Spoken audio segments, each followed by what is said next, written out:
Yay Networks.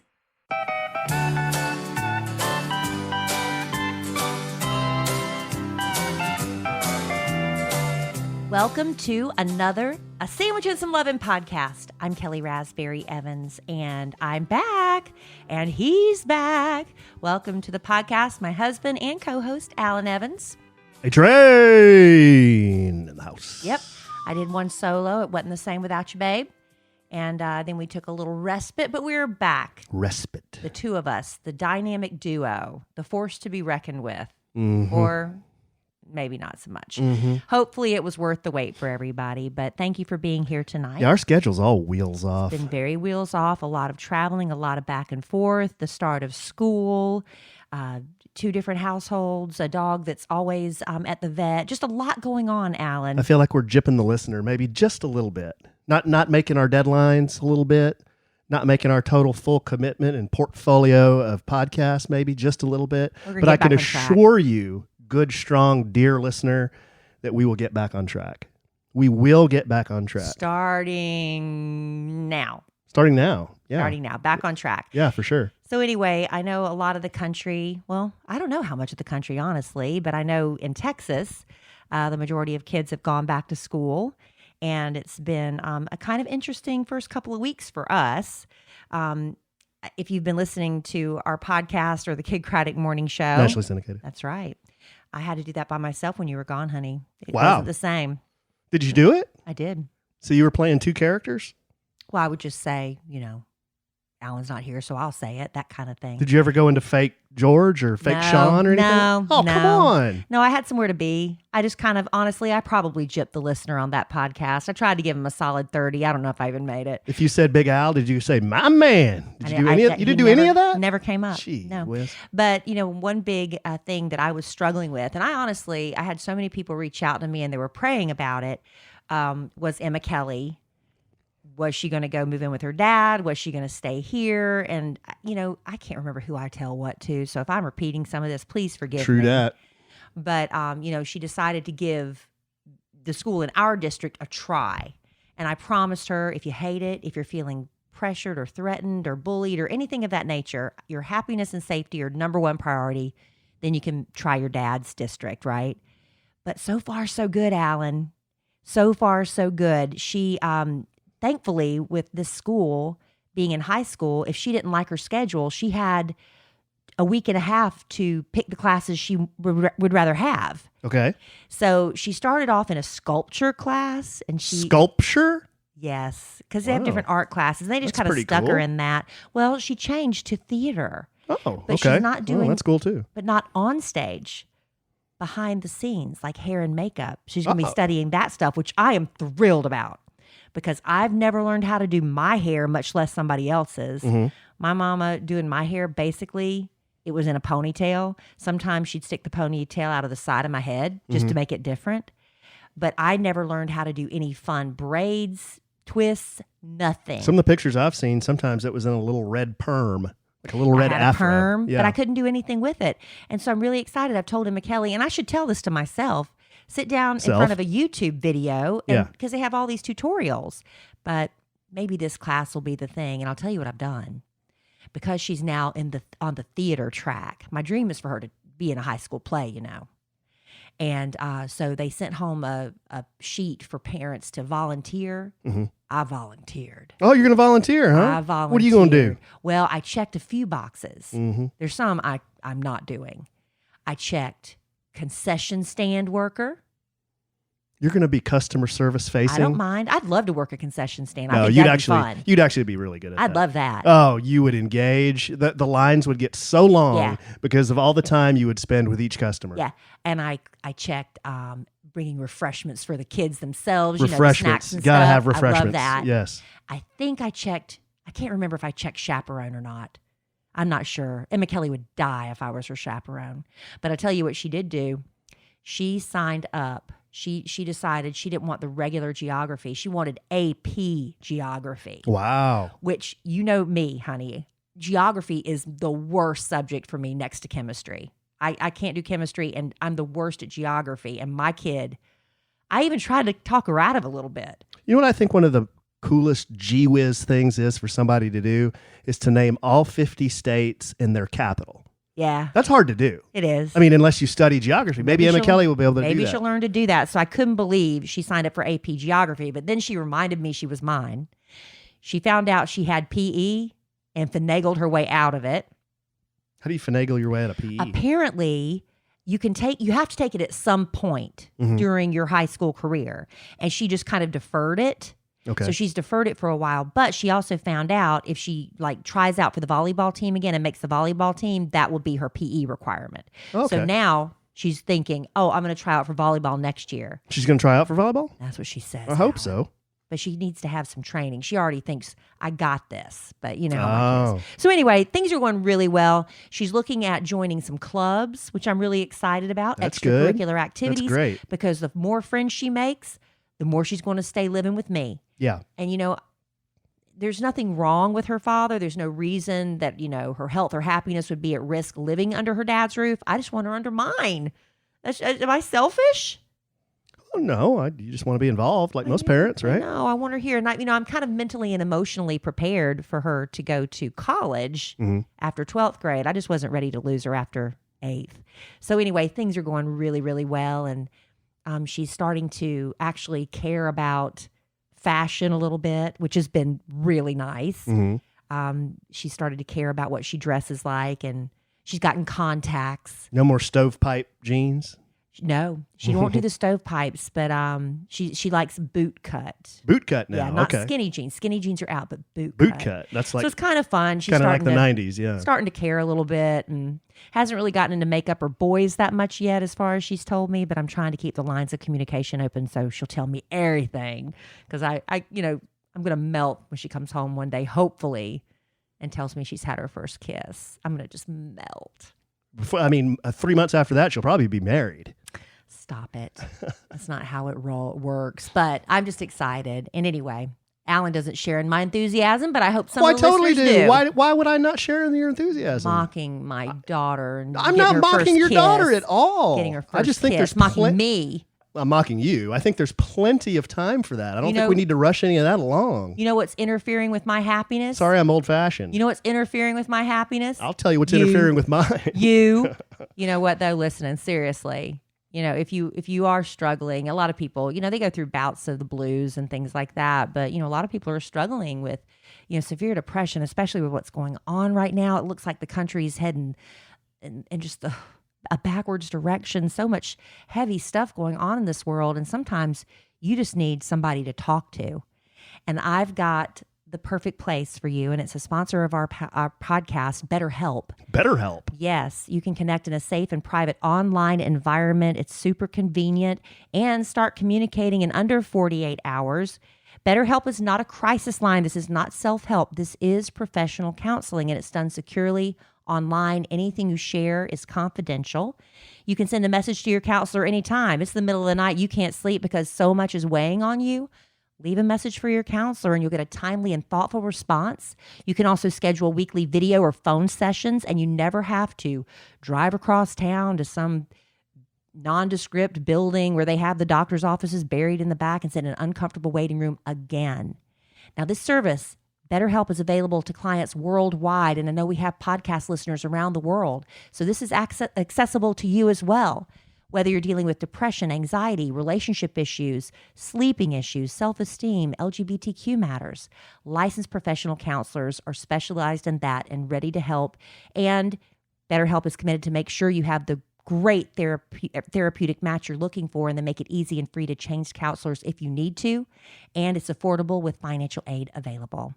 Now, we want you to start living a happier life today. And as a listener, you'll get 10% off your first month by visiting our sponsor at betterhelp.com/sandwich.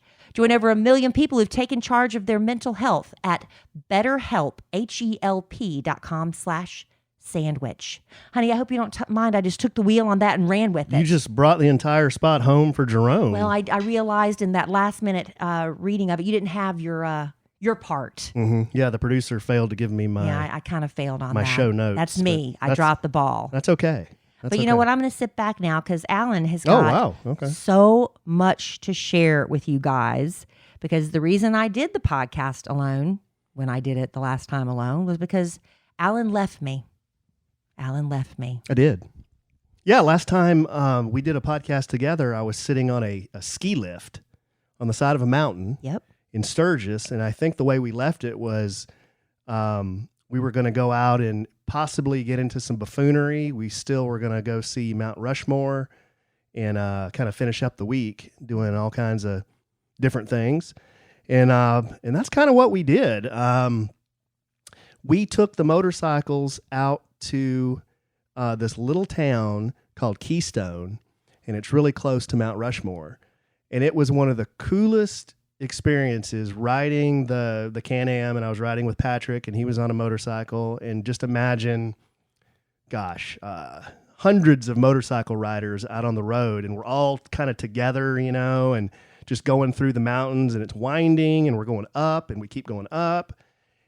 And we get to this little town, and it's called Keystone, and it's just this little town with a bunch of restaurants and saloons and gift shops. Oh, so it's like a theme town. Yeah, just real quaint. It was kind of cool. But I had one kind of awkward self moment when we were in Keystone. We stop at this little burger shop, and we're in the middle of the sacred Black Hills, right, in South Dakota. The Black Hills, they known as sacred? Yes, absolutely. The Black Hills are where the Sioux lived. Oh. The Sioux inhabited what is now North and South Dakota, Nebraska. The Sioux Indians. I know the name Sioux Indians. Yeah, the Native Americans. So the Black Hills are called to the Sioux. They were the sacred Black Hills. Are they black because of coal deposits or something? I'm just guessing. I don't know this. So somebody who does know, they may say, "Alan, you don't know what you're talking about." But it's got to do with geography. I definitely don't know. I just know that when you're driving or riding and you look in the distance and you see the Black Hills, they look black? They're dark. Yeah. Even in the broad daylight, just the way the shadows fall and the way they just look dark. I don't know if that's why they're called the Black Hills or not. I can, you know what? I can look that up later. Yeah, we don't guess. We look it up. But anyhow, so we stop and eat a burger at this little town called Keystone. Was it a good burger? Well, this is where I was ordering this thing, and then I started thinking about it, and I bit into it. I'm like, this is unstable. I ordered the Crazy Horse Burger. What's wrong with that? I mean, what is a Crazy Horse Burger? Well, Crazy Horse was a Sioux chief. Yeah. And he fought hard for that land, which eventually the Americans pushed the Indians off of. Right. So here, hundreds of years later, one Walter A. Evans is riding his motorcycle through the sacred Black Hills. He decides to stop in the middle of the sacred Black Hills and order a big, bloody, Crazy Horse. Bloody? Well, kind of. It was like medium. Well, maybe you could look at it as honoring him by ordering a sandwich in his name. I don't know. I texted my dad. What was on it? And my sister, and I said, I don't know if this is quite right. It was one of those that it was a patty, cheddar. I think it had like sauteed onions. It was a little different. It was kind of a different. But anyway, it was a Crazy Horse burger, and I've eaten it, and I'm like, this doesn't feel right. But I finished it. Of course you did. You paid for it. Yeah. So then the next thing we do, we jump on the motorcycles, go up to Mount Rushmore.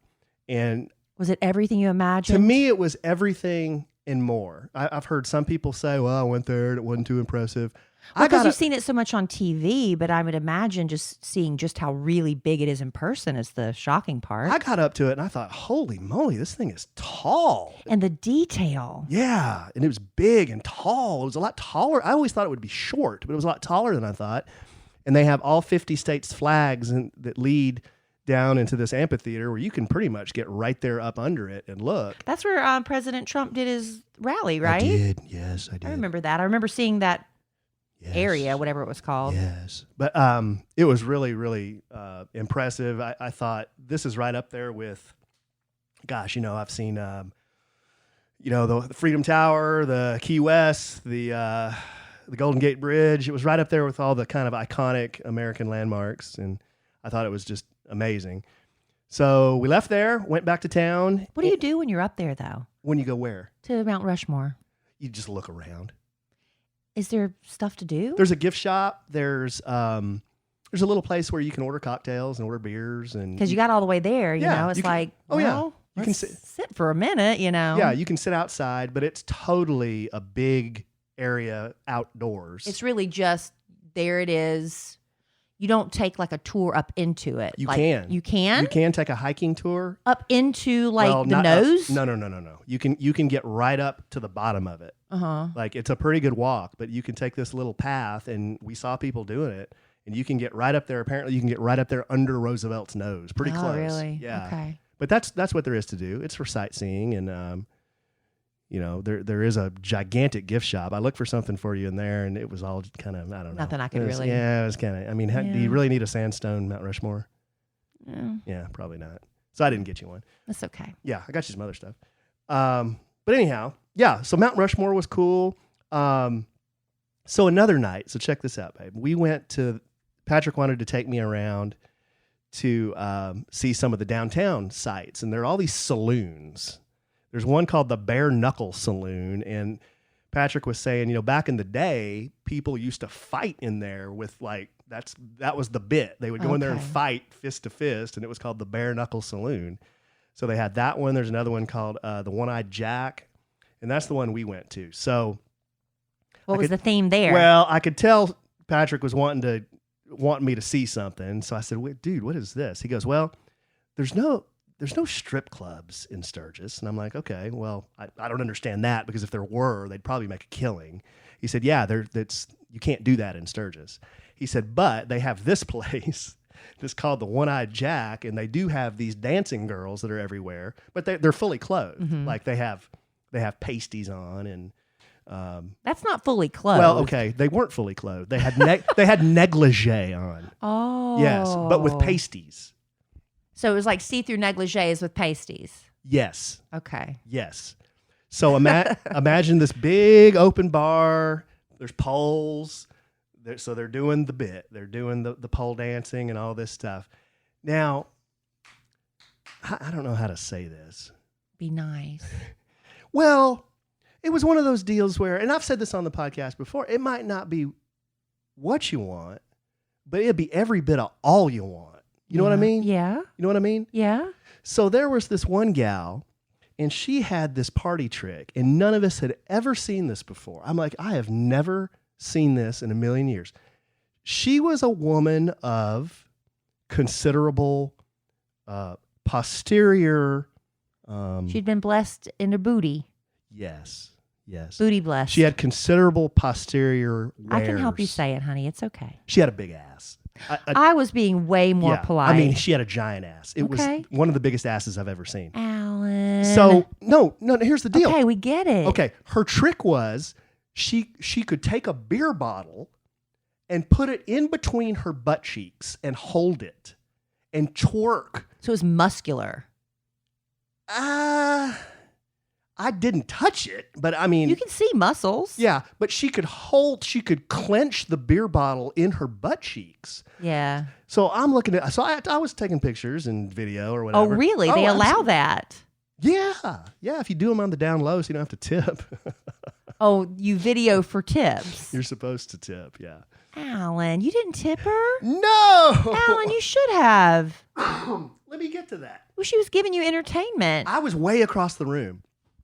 So I'm like, I have never seen a party trick like this. That's amazing, I didn't think anything about it. But the next night, our friend Kenny, he had got back into town, and Patrick wanted to take Kenny to the One-Eyed Jack. To show the booty trick. Right.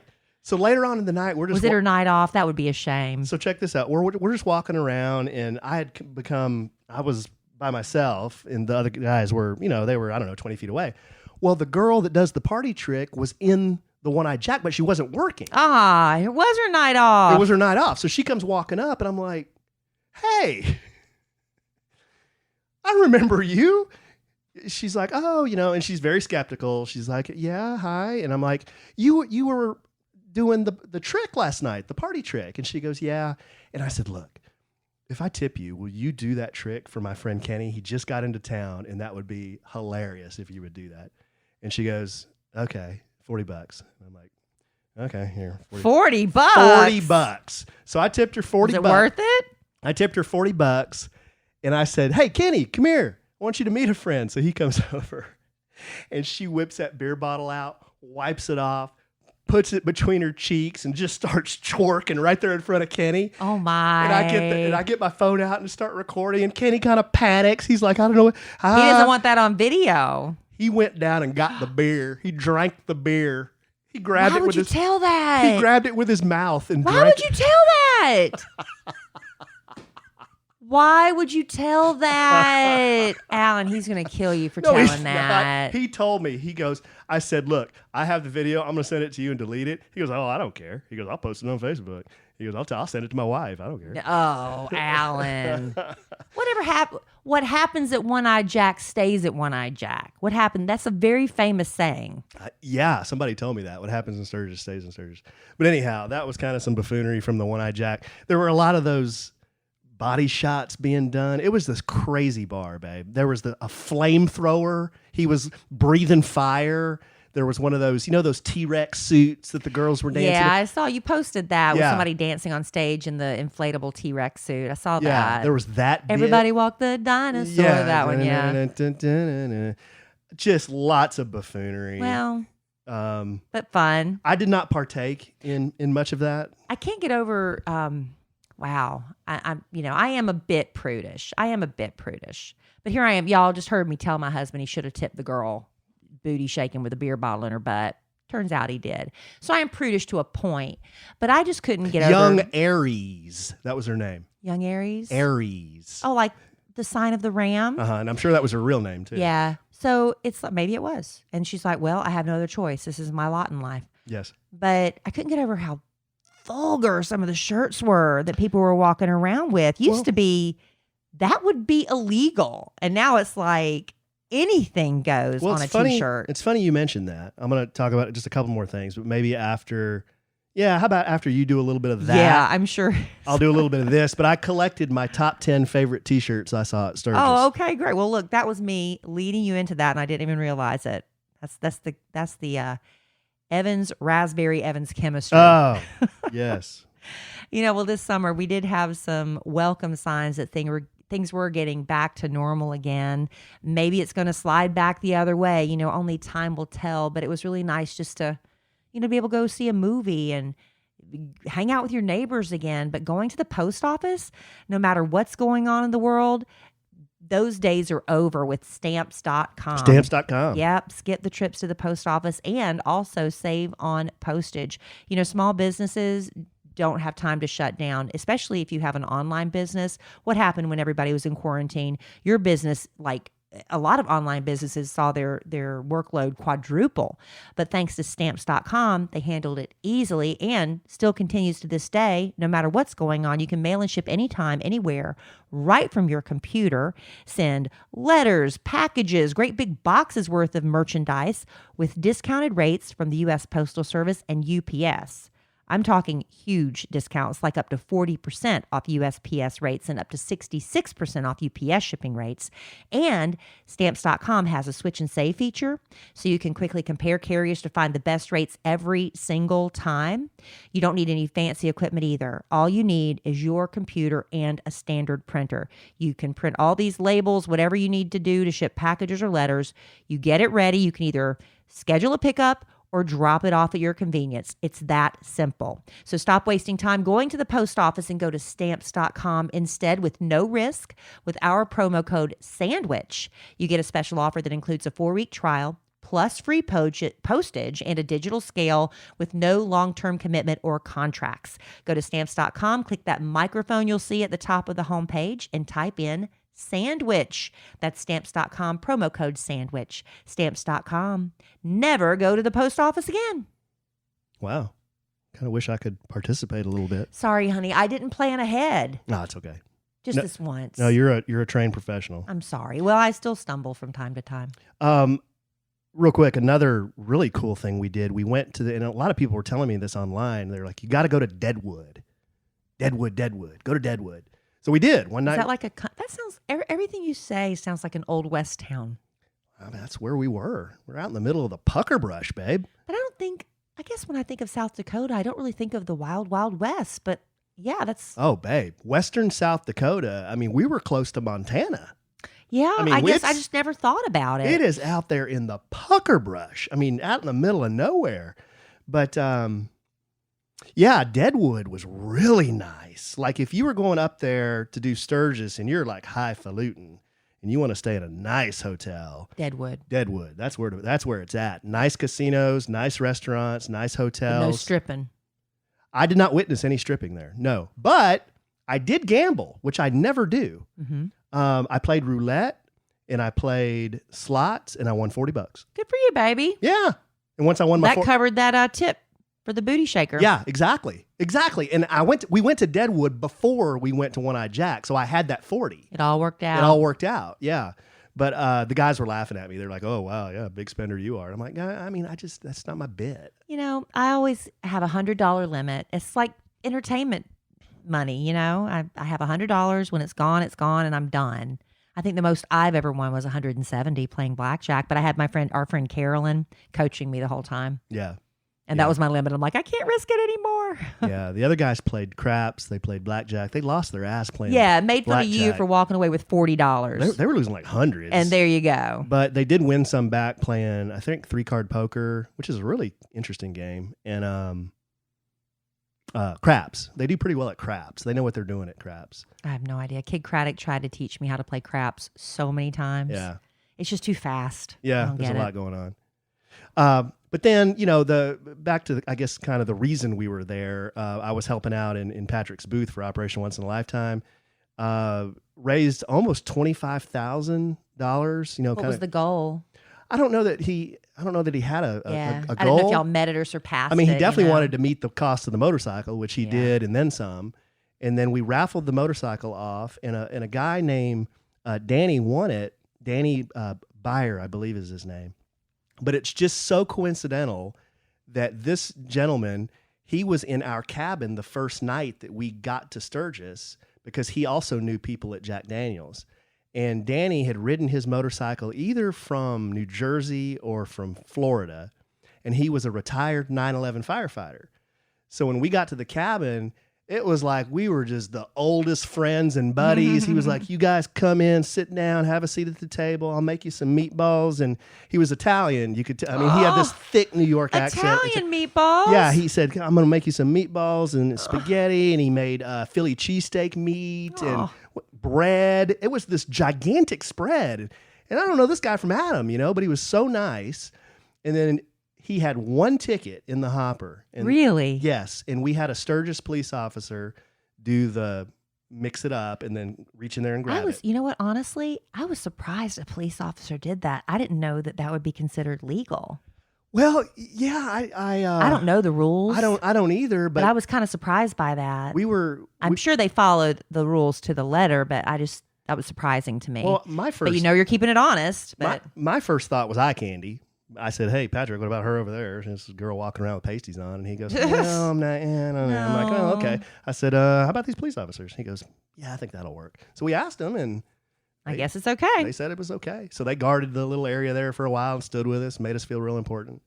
But yeah, she pulled the ticket, and Danny from either New Jersey or Florida, I can't remember where he was from. That's nice. He won the Indian Scout. And that's because he put so much goodness out there, it came back to him. You know what? There might be something to that. Truly, I've found that, you know, the laws of attraction and all that, you know, sometimes when things are just going great for you and you're firing on all cylinders and good things just start happening to you, it's just like this chain reaction sort of thing. And on the opposite end, you wake up in a bad mood, you're running late, you know, when you oversleep, and it's like one thing after another just goes wrong all day. Yeah. And I feel like attracts like. So his good attracted something really great. Yeah. Well, if he was a 9/11 firefighter, he's done a lot of good. A lot of good in his life. But another thing about Sturgis, and you mentioned it, these T-shirts. So Sturgis isn't a place to go if you're with the kids. Number one, with the kids. Number two, if you're easily offended or embarrassed, not a place to go. You don't want to go to Sturgis. Were there a lot of street preachers there?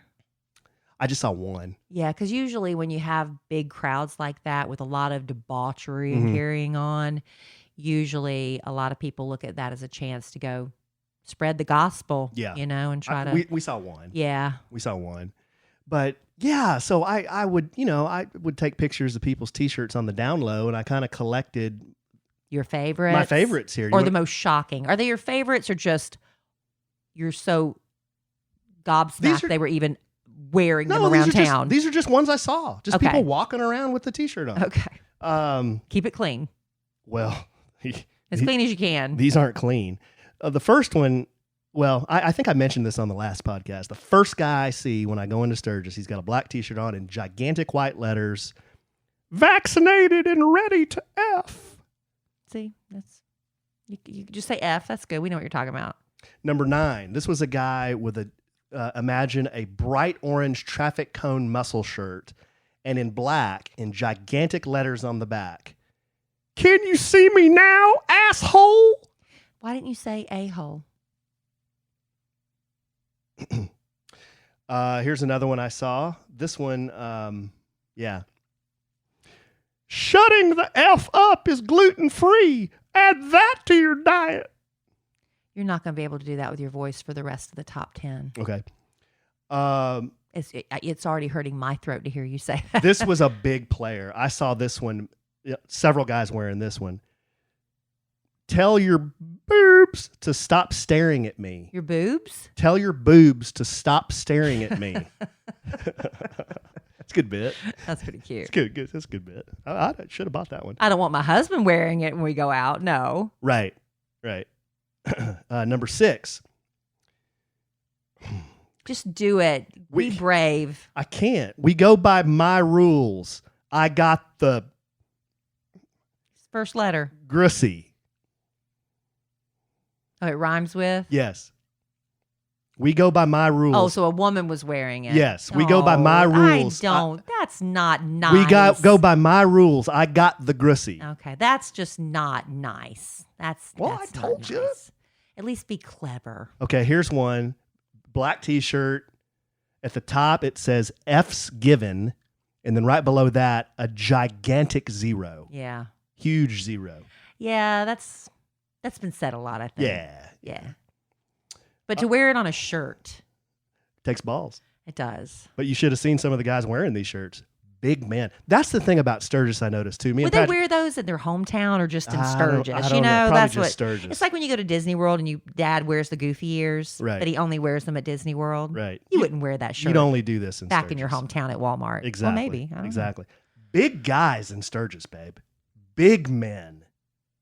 Yeah, they're bikers. Yeah, bikers are big guys. Yes, they are. Yeah, I noticed that all week. And I've said that before. I think big guys like being on bikes because it makes them feel light and they can move. And maybe. You know what I mean? This is a biker T-shirt. If you can read this, the bitch fell off.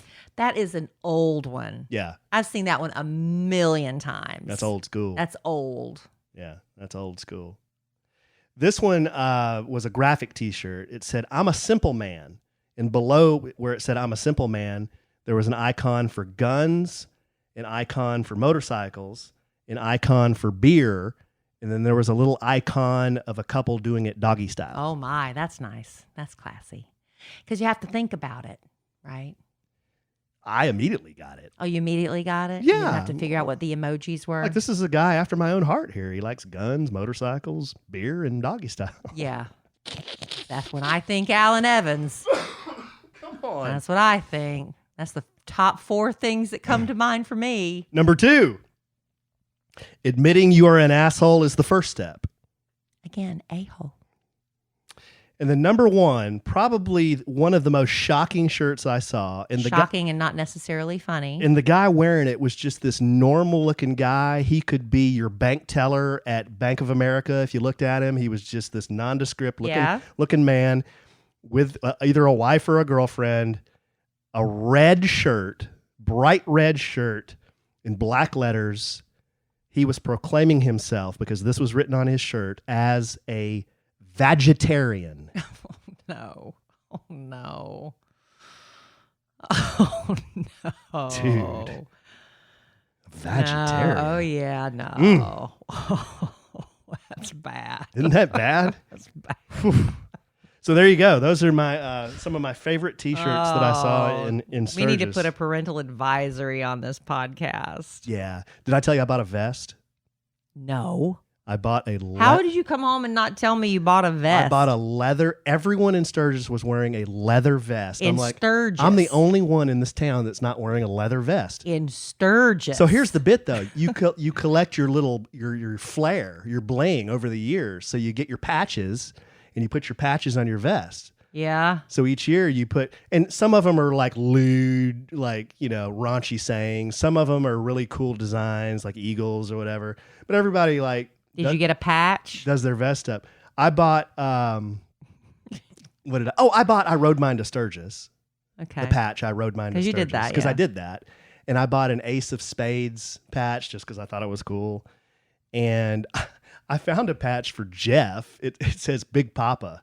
So I just picked up a Big Papa patch. Where's he going to wear his He's patch? not. I don't know. I just saw Big Papa, and I'm like, You need to get him one of those, like the guys at the auto shop wear, where they have Herb or Fred, Yeah. and he could just get it like that and put Big Papa. You know what I'm saying? that's what it looks like. Yeah, do that for him. That'd Yeah. be cute. Do like a work shirt. Like a work shirt and put Big Papa. Oh, yeah, okay. Where are you going to wear your vest?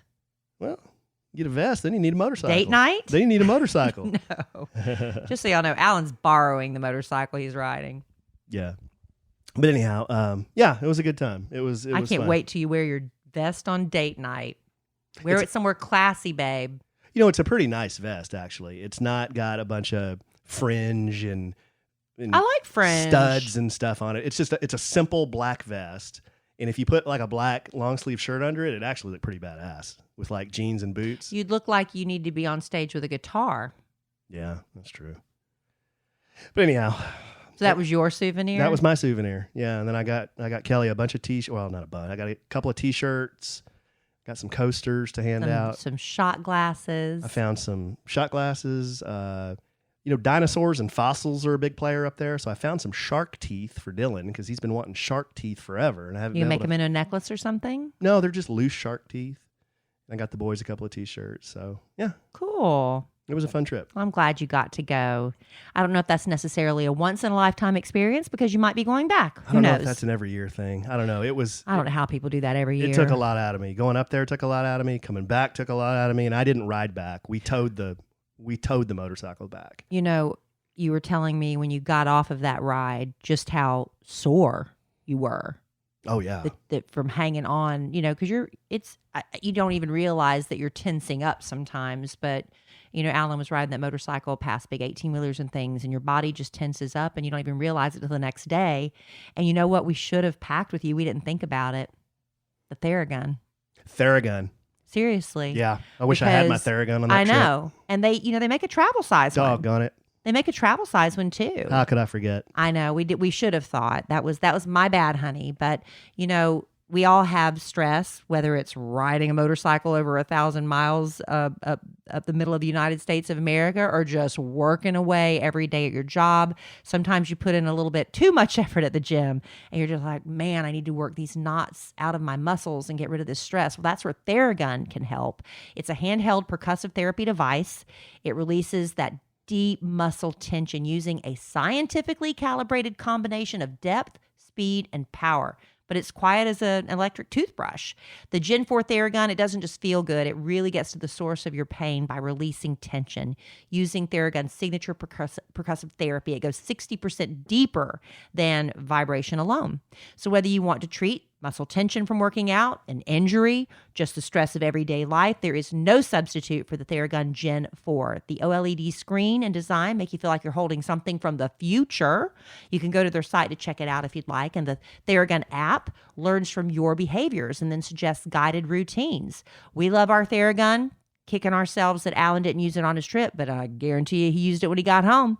Theragun is trusted by 250 professional sports teams like the Real Madrid, elite athletes like Deandra Hopkins, Maria Sharapova, Paul George, hundreds of thousands of customers like us. And you can try Theragun for 30 days starting at only $199. Go to Therabody. This is a new address. Oh my goodness. Therabody.com/lovin' right now to get your Gen 4 Theragun today. That's Therabody, THERABODY.com/lovin'. Therabody.com/lovin'. They flipped the script on me there, babe. Therabody, huh? Therabody. The marketing people switching it up a little bit. Yeah, that's good. I like it. Okay. I love my Theragun too. All right, so now we're getting back to the routine of things. I love when summer. I love looking forward to summer, but I really think if you ask most people, when you ask them what their favorite time of year is, I think 9 times out of 10 people say fall. At least that's what I've noticed. I think so, especially Texans after a long summer. A lot of them are ready for fall. It's honestly, we've kind of had a mild summer, considering. Yeah, it's not been too bad. We were in the 70s for the longest time. It was real muggy and stuff, but we had some hot days. But I was telling Emma Kellie before she was born, I remember we hit 100 degrees or higher every day. It was going on like 2 months. Do you remember that? And it got to the point where I do. We were breaking records. And it was like, when you get to that point, you kind of want it to keep going. It's like, we've suffered for this long. Now let's break some freaking records. I believe that was the summer. I don't know if it's this summer you're talking about, but the summer of 98. It was something like that, yeah. Because that was the summer I got married the first time. And I remember the wedding was during that streak, because I remember wearing a polyester tux with a polyester vest. Yeah, it wasn't an outdoor wedding. So your obsession with vests began at the wedding? I was wearing vests back in the 90s. When it was 100. Yeah. Yeah, but I remember when it got to the point where it was like, okay, my first summer here, when I moved here from South Carolina, the Texas sun hurt me. It felt like my skin had needle pricks in it. Wait. Okay, hold on. Your skin had needle pricks? It felt like it. It felt like my sun was stinging in the sun. And I never thought I would be able to survive it. Was it sunburn? No. the heat hurt. Oh. And so It's because you're so creamy. I am, but when you come to Texas, you don't think you'll get used to the heat, but you do. You do get used to it. I mean, it's not like, this is nothing. We still get hot, but you're able to tolerate it the longer you're here. Yeah. Right? Did you not experience? Well, you kind of grew up in Texas, so. Yeah. I still get hot. Why were you mocking me about? Oh yeah. What do you mean? I always like to find new ailments we can add That's to. Not an ailment. Oh, I just haven't heard of the heat hurts. I haven't heard of stingy skin. Stingy skin? Stingy skin when the sun shines on it. Well, that's sunburn usually, but I just remember the heat was so unbearable. Yeah. But like I said, when you were 100 degrees, a month passed, 100 degrees every day. And then we're going on 2 months. I'm like, wow. Yeah. We're setting records here. Right. So anyway, I remember that. And I was trying to tell my daughter that because she wants it to be winter so bad so she can break out the sweaters and sweatshirts. And yesterday, for some reason in Texas, we had this real rainy day and it dropped down into the 70s. Oh, all the girls get their boots out? No, she didn't check the weather. Oh. And so she said, and I wore shorts and a t-shirt to school today. I said, that's the one day you could have gotten away with wearing your sweater and boots and all that. That reminds me of that meme. Have you seen that meme where the first time it gets a little bit cool, all the girls start dressing like Han Solo? Yeah. The boots, the tights, the vest, and the long sleeve shirt. Yeah, and they get they've already started breaking out the pumpkin spice lattes. Oh, you've got to be kidding me. Already. You've got to be kidding me. People get so excited about that stuff. I'm going to tell you the only thing, and I'm not a pumpkin spice fan. I tried it because I was like, what's the big deal? Anything. I like pumpkin pie and stuff like that. I love pumpkin pie. I'm out on the gourd family. Let me tell you what was so good that I got last year. Pumpkin spice Kit Kats. They were so good. They didn't taste like pumpkin. They were good. They were good. And I was at Kroger the other day, and they had like key lime pie flavored Kit Kats. K. Roger. So it is What? written. K. Roger. Who's K. Roger? That place you like to shop. So it is written, so it is done on this podcast. Anytime you mention that store that you like to shop at, I will now call it K. Roger. Why? Because maybe you confused me. I didn't know what you were talking about. Yeah, because Cole calls it K. Roger, so now I call it K. Roger.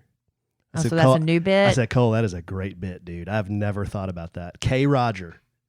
Well, now I'm going to think you're talking about Kenny Rogers every time you say it. That's the first thing I'm going to think of. Speaking of K. Roger, there was sorry, I'm not trying to hijack your story. Well, I was just saying, they have all these new, you know how they did that with Oreo flavors? Uh-huh. Now they're doing it with Kit Kats.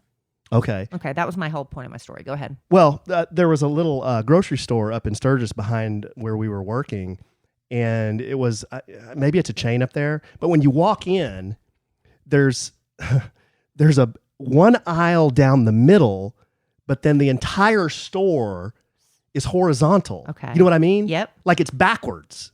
Yep. Like the entire store is laid out cattywampus. That drives you. I've never seen a man so obsessed with grocery store layouts than you. I couldn't find Rick in that place. Of course you can't, because it's not your grocery store. Every grocery store you go into the first time, you don't know where anything is, but you have to go 3 or 4 times and you're like, oh, okay, now I know where everything is. I've been to grocery stores hundreds of times and I still don't know where everything is. I remember when they redesigned our Kroger. K. Roger. Okay, Rod. I'm going to say Kroger. I can't. You're throwing me off. And I remember I was mad because I knew where everything was. And I don't know why they figured it needed fixing, because it wasn't broke. But they did. They had to have some People just have to justify their jobs. They hire people to, you know what I'm saying? Wow. And so they make changes just to justify their job sometimes. Make it flow better. I remember. And then I feel so stupid. It's like, I couldn't find the orange juice to save my life. Yep. I went around walking around, and I finally get so frustrated. You find somebody and they're like, what's right here? And I've been walking by it 20 times. So frustrating. Oh, babe, speaking of just random thought, we're talking about that grocery store. That same grocery store in the Chamber of Commerce of Sturgis probably doesn't want me to talk about this kind of stuff, but maybe they need to know. Yeah, we noticed, we were finishing up one day about 5 o'clock, and all these police cars just rushed that grocery store. And these were serious guys. You have ATF, FBI. Oh my. Yeah, like the serious law enforcement, along with local law enforcement. They bring in so much law enforcement to Sturgis. Wow. But they all rush the grocery store and block the entire parking lot off. And all the lights are going off, and it's this giant scene, and we're like, what is going on? So, everyone's just kind of talking and speculating and like, what's happening? What's happening? Well, apparently, this year at Sturgis, it was the 81st Sturgis Rally. Mm-hmm. Now, I didn't know this, and because I'm not like deep within the all the ins and outs of biker gangs, but Hell's Angels is a somewhat well-known biker gang. Mm-hmm. Apparently, their number is 81. Because H is 8 and Angels A is 1. Oh, so 81. So it just so happens this year was the 81st rally. So there was. So they were celebrating? There was a lot of thought that there'd be a lot of Hell's Angels at the rally. They're a gang. It's a gang. Yeah, it's a gang that rides motorcycles. So they're out there doing illegal stuff to make money, right? Running drugs and doing stuff they shouldn't do. I don't think all Hell's Angels do that. Oh, yeah. Okay. I'm sure there's some very nice ones that listen to our podcast. So this is not about you. Right. Maybe they do. Maybe they don't. Because everybody, every group, there's some bad apples. Exactly. And if you get 500,000 people in one little town, you're going to get some bad apples. That's right. So I don't want them showing up mad at us. Turns out they stopped a group of Hell's Angels in that parking lot, and there was also a rival gang. A rival motorcycle gang? Yes, and they were all wearing green, and I can't remember the name of the gang. Somebody said it, but they were both from the Hell's Angels, and this gang were both from California. Oh. And I don't know how anyone knew this, if it just kind of made its way through the grapevine. They had informants. Somebody was going to put a hit on one of the Hell's Angels in that. Legit, or it was just a rumor? No, they confiscated guns. Oh my gosh. Yeah, they put people in the car. We saw them arresting them. Oh my gosh. Yeah, but apparently they were going to try to knock off one of these dudes. There is no group I want to be in bad enough where I could risk being assassinated. Can you believe that? That's awful. Yeah, so we heard that. We're like, whoa. So that kind of put a damper on I'd be things. scared too, because if something would have happened, you're right there. You could be caught in the crossfire. Yeah. That's scary stuff. Yeah, but the fortunate thing is there is law enforcement crawling all over that place, and that's good. They were all over it. I mean, every single day we had people running in the booth, just looking around and making sure everything was okay. That's good. Anyway, sorry. No, that's okay. That was an exciting story. We started talking about grocery stores, and then I remembered that story about the grocery store. The grocery store. Well, I want to tell you real quick too. I've got, I've been trying to read more. I've been trying to read the Bible through in this year. I am very far behind. I got way off track, and I'm trying to play catch up right now. But I will have read the Bible through by December 31st of 2021. I'm using, every time I talk about it, somebody asks, I use a podcast called The Bible Recap, and Tara Lee Cobble's the host. She actually is in the Dallas area, and this has become her life's work. But yeah, you start on day one, no matter what time of year, and she does it in chronological order, so we're skipping around a lot. But as of right now, I'm halfway through the Bible. That's great. But it's August, so you can see I'm a little off. You're a little bit behind. A little bit behind, but I'm going to play catch up. But I also, I was saying I was going to read this other book, and I just finally did my best to finish it. So I don't recommend it. I read that book, Devil in the White City. Mm-hmm. Remember the one about Chicago? Yeah. And it was about when the World Fair came to Chicago at the turn of the century, 1901, something like that. And at the same time, they were building the White City. That's the city they built for the World Fair and painted all the buildings white. That's why they called it that. There was a mass murderer, a serial killer in town. Mm-hmm.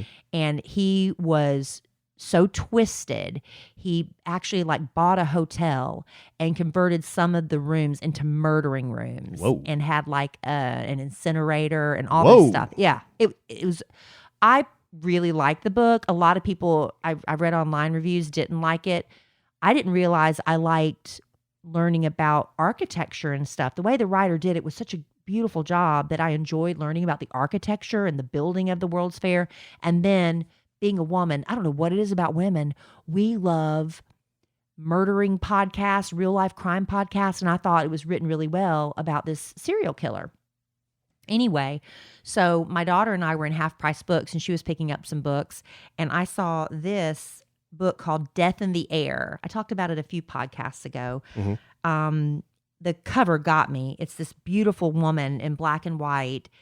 This is in the 1940s, 50s, something like that. 50s, so you did judge a book by its cover. I did judge a book by the cover. And it's called Death in the Air, the true story of a serial killer, the Great London Smog, and the strangling of a city. So before the Clean Air Act and all this stuff went on, there was a huge smog in London that killed tens of thousands of people because of all the coal they were burning and the fumes and all the fog lingering. But at the same time, there was this man killing people.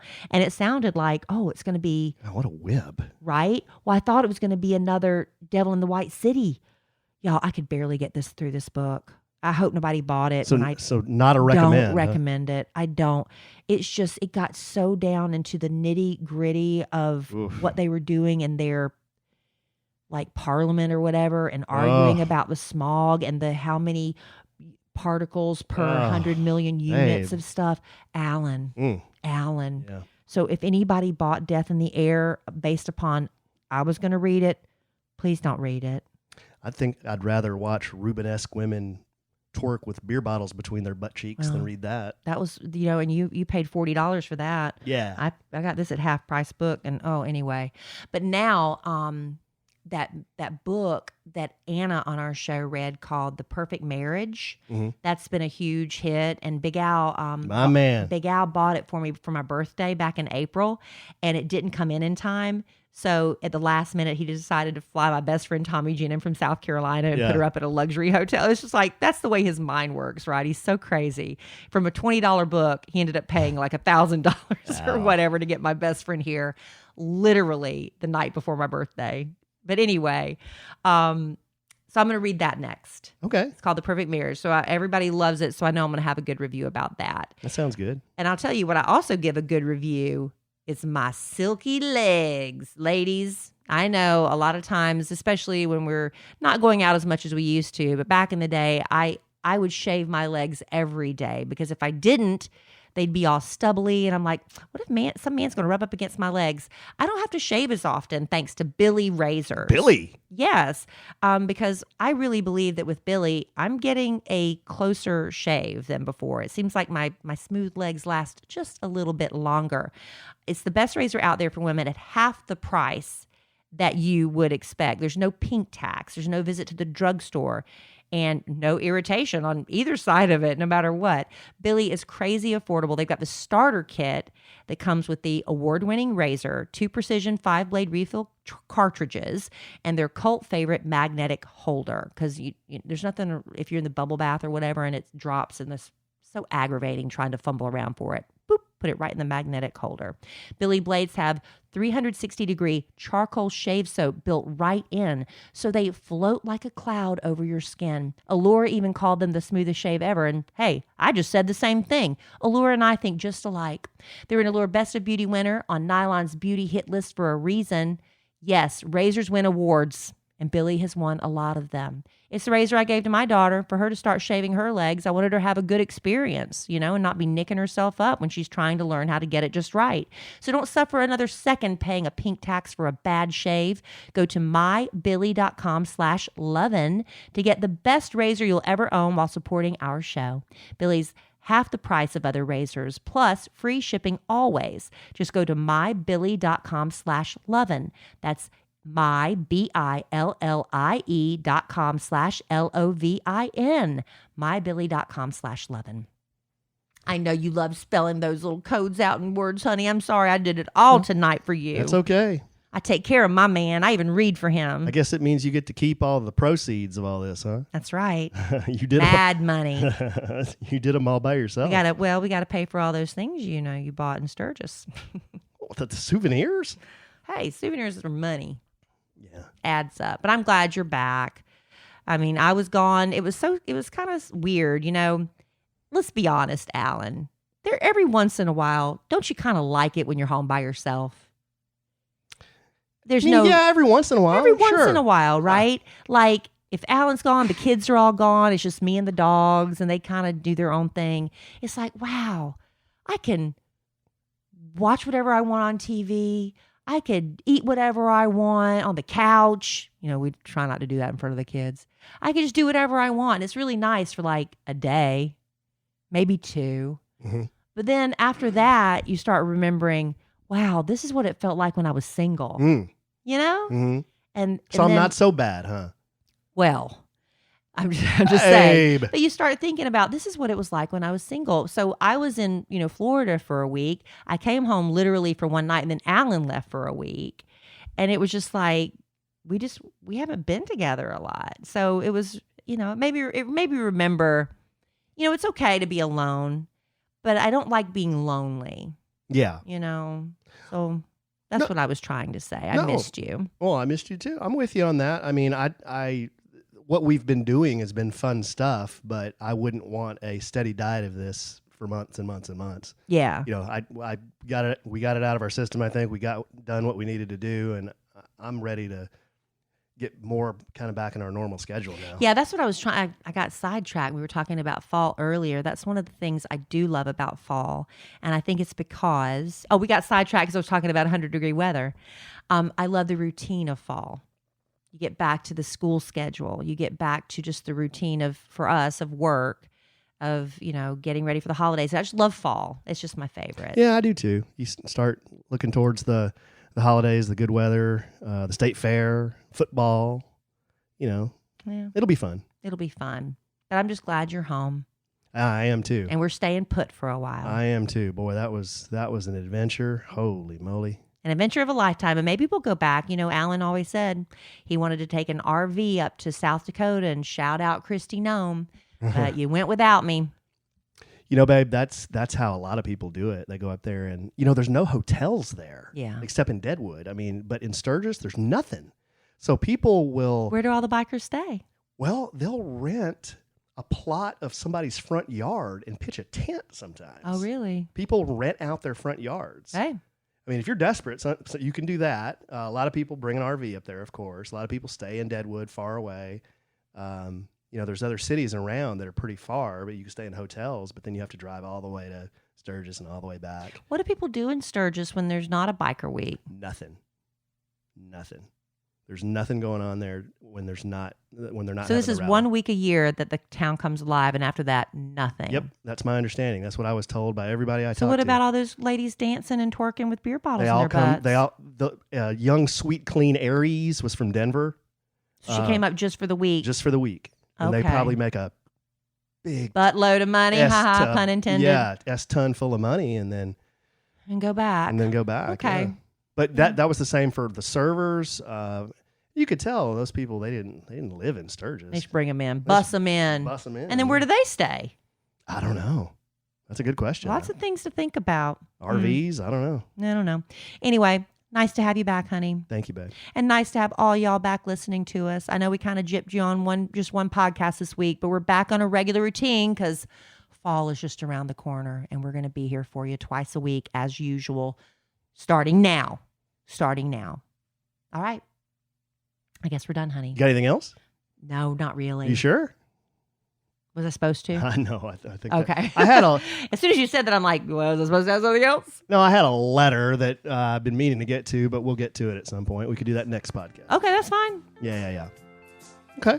Well, I love you desperately. I love you. I love our listeners desperately for Love being y'all. so patient with us on this Yes. wheels off schedule. Yes.